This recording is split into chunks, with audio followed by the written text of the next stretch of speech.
Kyle, thank you so much for taking the time to sit with me and go through that little case study interview.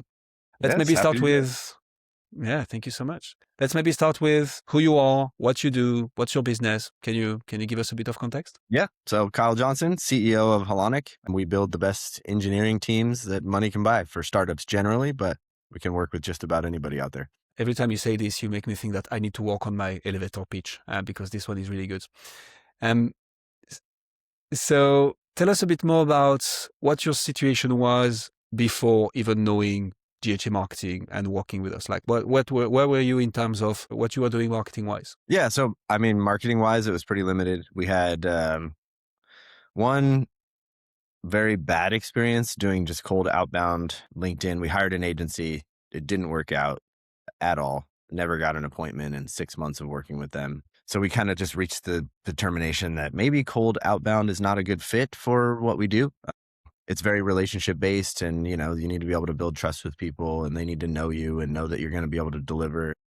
I feel like, if we had some sort of very simple SaaS product that applied to millions of people, sure, maybe cold outbound is great because it's just a numbers game at that point. So we weren't doing anything really other than relying on referrals and, kind of each one of us doing some of our own individual LinkedIn. But even then it's very cold. And it's, when you reach out to someone about, hey, do you need engineers or developers? They probably get like 20 of those messages a day. I've talked to some CTOs that have validated that. And I even get them myself. And I'm not a CTO, and I provide that service to other people. So not always the best filters on those cold emails either. But yeah, that's about all we were doing. We weren't really doing anything.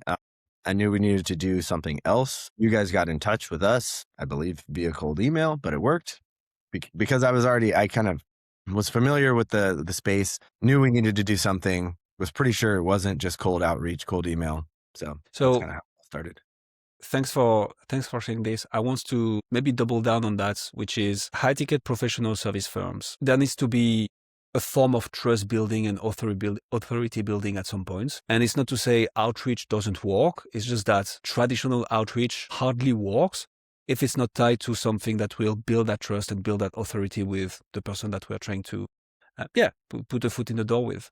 So maybe before we go to the GHA marketing part of the things, how did that situation made you feel? And I remember during one of our conversation, the fact of being burned as well from cold outreach was kind of a big thing. Mhm. So how did that whole situation make you feel? What were you unable to achieve that you wanted to achieve? Can you tell us a bit more about that? Yeah, I mean, we kind of felt stuck as far as which direction to go. Where, we're not a huge company, so we don't have unlimited budget to just kind of throw at everything and hope that something sticks. And like, that was a huge setback, spending 6 months and like 60 grand or whatever it was, right? That sucked. So we definitely did not want to do that again.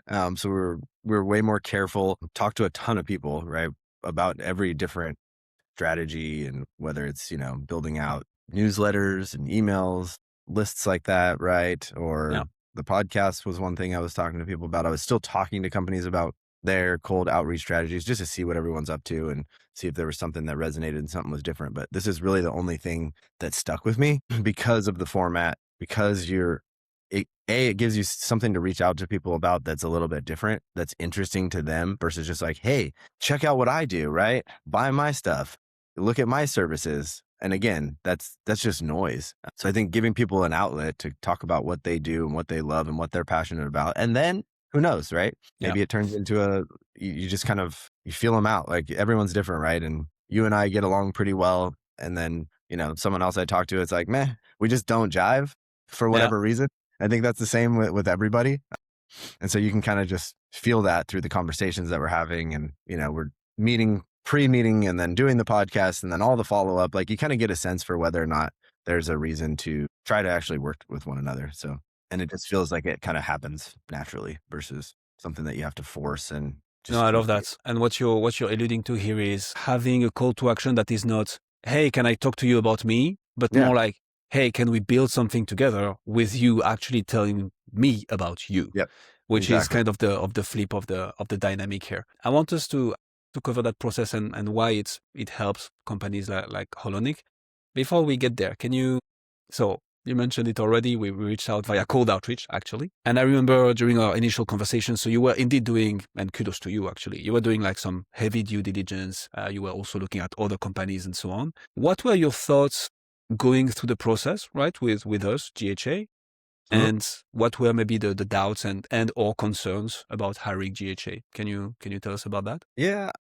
Let me remember back now, 'cause we first It's I been a think little we while. first chatted, like, well over a year ago, and then we Oh, yeah. didn't act right away. We dragged our feet and took our time, so that would be one nugget too for anyone who's listening, I'd say. If you're really, really seriously considering it, just do it, and that way, you don't waste 6 months and then start like we did.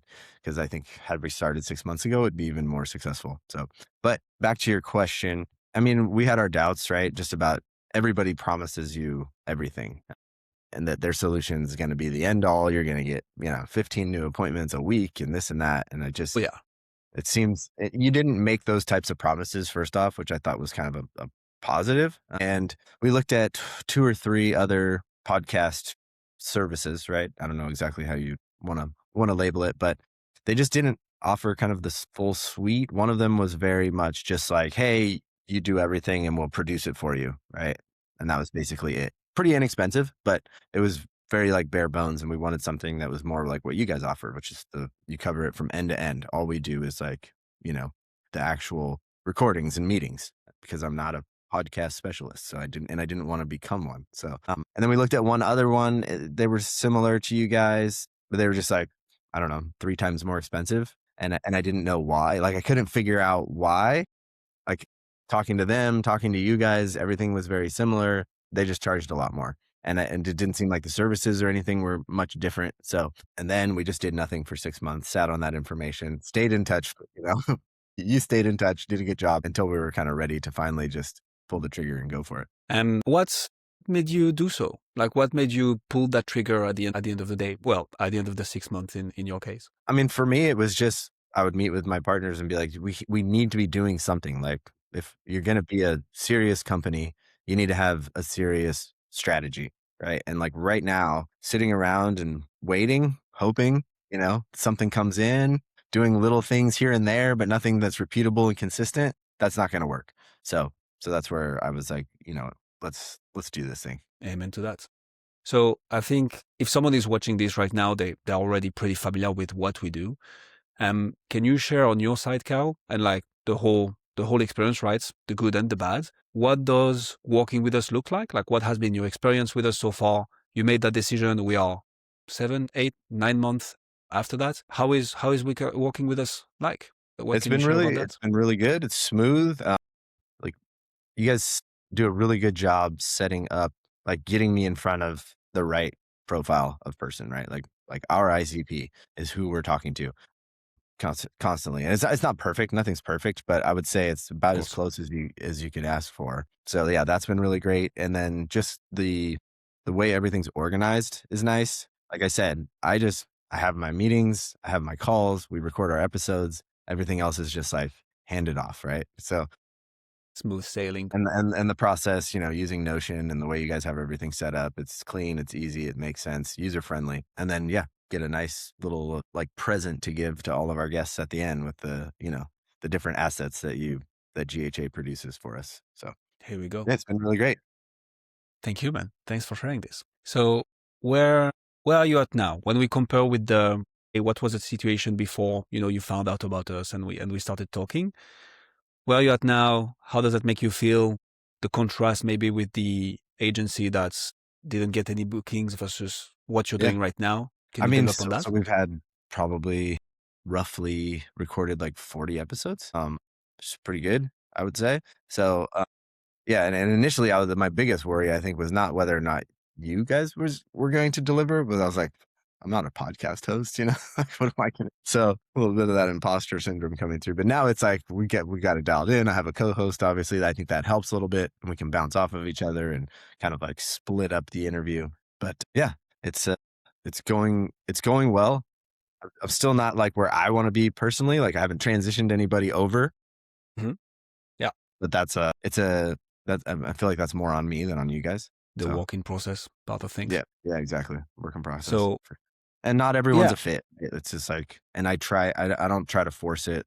I don't want it to come off of like, we're literally just doing this to try to like sell to you, you know? Because that's really not what it's about. Because I would like Amen. to play the long game and eventually have, because we're getting these awesome guests that some happen to be our ICP as well, but even the ones that aren't, I want listeners to reach out, right? I would like to broaden this thing to the point where it's like, we don't need to have any of our guests work with Turn into Holonic because clients. we're going to have all these listeners that are reaching out because they want to, they want a piece of it. So I think that's the long game that we're trying to play. You're giving me so much to follow up on here. I'm not making my job any easier, Kyle. But I Yeah, like this. So it's not my job. exactly. So back to the first thing that you mentioned around that. So it's funny that it's not that much about everything that happens after the recording. It's more like we are able to talk to ICPs. We had Yeah, 40 interviews, 40 conversations. So that's the main value to you, like the conversations with the people for in your sure. space. Yep. Cool. And that's another thing that I feel like a lot of the other companies wouldn't really commit to, right? I was like, so they're like, yeah, well, yeah, we'll try and help, but you guys are just have executed on it and are still actively, and it's consistent. It kind of comes in waves, and I think that has to do with like your guys' outbound and the way that you're doing it. But yeah, for the most part, it's been like I said, 40 episodes. I mean, we've talked to probably like 60 people, maybe 50, 60 people. A few of them kind of like self-qualify out, or we're like, it really is not a fit for us or the audience or anything. So yeah. Love it. And I have 2 more calls today that are scheduled with new folks to chat with Here we about go. possibly being guests. So yeah, Absolutely love that. it's a good day to do this. Yeah, here we go. The other thing that you mentioned was the kind of imposter syndrome, or like, I don't know how I feel about being a podcaster. Mm-hmm. And this isn't something I initially planned on talking, but I know this comes up a lot. Like, hey, I don't know how to do podcast. And the thing I usually say here is like, you're a firm owner of a professional service firm. You're talking to clients all day, every day. You're speaking at conferences. You do this. But that's me saying it. It's not them saying or feeling it. So can you speak maybe to that, the fact of taking the leap and actually doing the recordings, and how you find yourself as a podcast host now, how you made it work? Can you speak a bit to that? Yeah, I mean, I would throw that back to you guys as well, right? It wasn't just like, okay, you've got your first interview scheduled with someone. Good luck, like figure it out, right?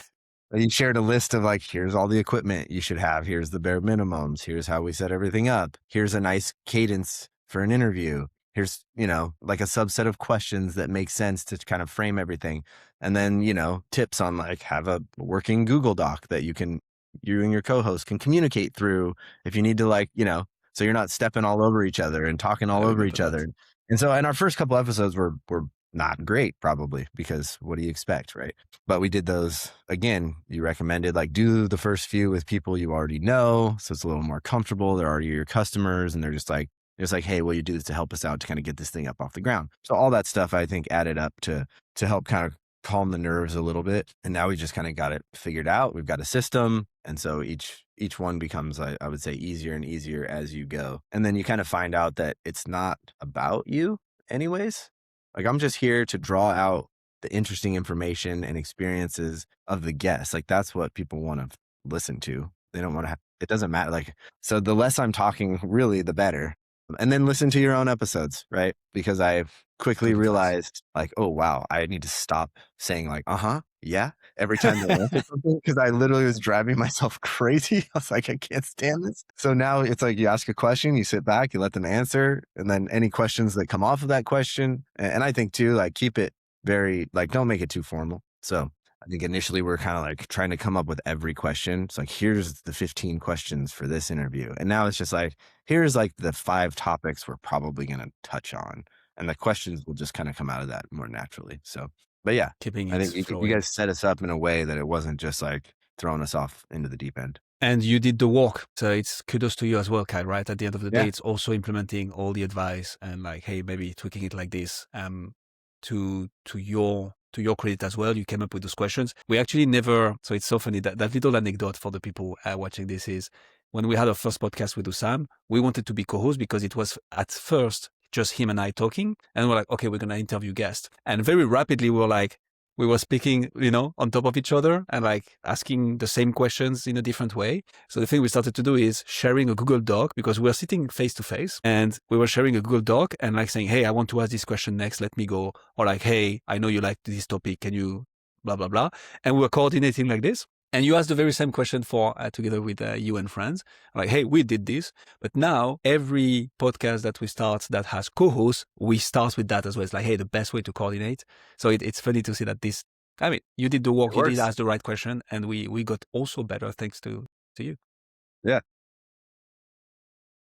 The other piece I wanted to follow up on, and just a small note on this, is the goal is absolutely to build that audience, build that brand, and build this listenership that becomes client. The thing is, and that's the thing people don't know when they start a podcast, is it takes much more time than we usually expect. Building a brand through content takes time, which is why we also have the guest strategy of being like, hey, this is how you can get a faster ROI by building relationships with people in your space. So what would you tell someone who is watching this right now, Kyle, and who is kind of unsure about taking the next step and maybe sitting on the fence basically on whether they should do this or not? What would you I mean, tell I would them? say just do it. Like if you think, like if you're this far along and you've listened to, I don't know, 20 minutes of us talking about it, I feel like you're that interested. Yeah, go for it. Because the sooner you do it, the sooner you start that clock that you just mentioned, right? It takes time to build these things. Like it takes a strategy, and like it's going to be more work for sure. Like there was a couple weeks where I'm just like, wow, like we recorded 5 or 6 episodes in a week. Plus we're having like introductory calls kind of throughout, like maybe 5 of those too. And it's like, there was a couple of weeks where I'm like, just felt like I'm a full-time podcaster, because you want to be prepared. You don't want to come in and, and not have everything ready. So, but it kind of, and then it ebbs and flows. Right. And then I think this week we did 2. So yeah. And it becomes easier as you go. You get those reps in and you figure out your system, kind of make tweaks to make it your own, use AI tools to help supplement the work, and it can actually become pretty streamlined. So, but yeah, my advice would be to start. It's a time commitment for sure. There's a monetary commitment, but it's not like, I feel like it's not that high of a mark, right, to get over. It's easy. Just do it because it works. Thank you so much for this, Kyle. And actually, you touched upon something that's I feel is important to share with the audience, which is there is obviously an investment with this. It's either your For time, sure. your money, or a bit of your time and a bit of your money. Yeah. How much time would you say it takes you? So each and every episode. So now that we're up and running, right? But at the beginning versus after 10, 20 episodes versus now, how much of a time commitment is it to you, for people to kind of realize as well how much time this takes? Yeah, I would say, so we do it, the way we run it is we have a 30-minute intro call, right? And I always tell the guest, or the potential guest at that point, like the whole point of this call, there's 2 things. One is, after you talk to Franz and I, do you still want to do this? Because we do, right? Now that you know what you're getting into. Exactly. But 2, the most important thing is like, what are we going to talk about? Right. Cause all I've done is like kind of gotten a sense of what I think you're interested in based on LinkedIn and your website and these other things, but that could have changed. Maybe you didn't post in the last month, and who knows what you're working on now. So try to like draw out the passions and whatnot. So I don't know, I would call that roughly between the, a little bit of prep work to be able to kind of prompt them on a few items that I think, hey, based on what I saw that you posted about this, or you wrote this, or this blog post, whatever, I think that would be cool and interesting content if you're still, top of mind for you. So a little bit of research there, maybe 10, 15 minutes though, nothing crazy, because you're really just like getting on, talking to them and asking them, what is it that, you're working on right now? What are you passionate about? What they know, like the company that they used to work at that failed. I'm like, hey, that's probably a really cool story, because you probably learned a ton from that, and you're applying that now at your company that's succeeding, right? So like, that's the kind of stuff people want to hear. Failures, big wins, big losses, all that. So Amen. 10, 15 minutes there, usually like 15, 20 minutes on the intro call. So let's call that 30 minutes. There's probably another, I would say, 30 minutes of prep time, as I'm just like coming up with the topics. And then I share that with them and be like, hey, this is what we're thinking high level, right, for the show. And then the actual recording itself is generally roughly an hour. So I would say 90 to 120 minutes per episode, but that includes recording the episode. And then it's like, you record it in Riverside, just like we're doing right now, hand off the file to you guys. And then I'll do like, I do a rewatch and edit. I don't edit anything myself, but I review everything that you edit before I send it to the guest to make sure everything's good. So that takes time too. I guess that would, depending on how long the episode is, I listen to the episode. So that's another 45 minutes or so by the time it's edited. So I guess we'll say 2 to 3 hours per episode, roughly. Yeah, sounds reasonable. I think you've nailed the process as well. So one thing I want to mention is, half of go ahead. that time is spent with the person you're interviewing, right? In the intro call and the actual interview. So like the actual prep time around it is about half, and the other time is FaceTime with whoever it is that you're interviewing, which is valuable. So back to the first point, this is the relationship building aspects that helps grow businesses. And I just want to mention one thing is that you've nailed the process as well, right? The reason it takes you so little time in prep between the pre-interview and the interview, like writing the questions and so on, is because you're leveraging AI, and there are ways to do it so that it doesn't take you hours of preps, but like 20, 30 minutes to do it right. Yeah, it's like anything else you do with AI and text, right? You have Exactly. it help, and then you review it real quick because some of it makes no sense. So yeah. And Kyle, thank you so much for doing this, man. Anything that we didn't cover that I didn't ask you that you wanted to cover here? No, I think that pretty well covers it. You're the best. Thank you so much. All right. Yeah, of course.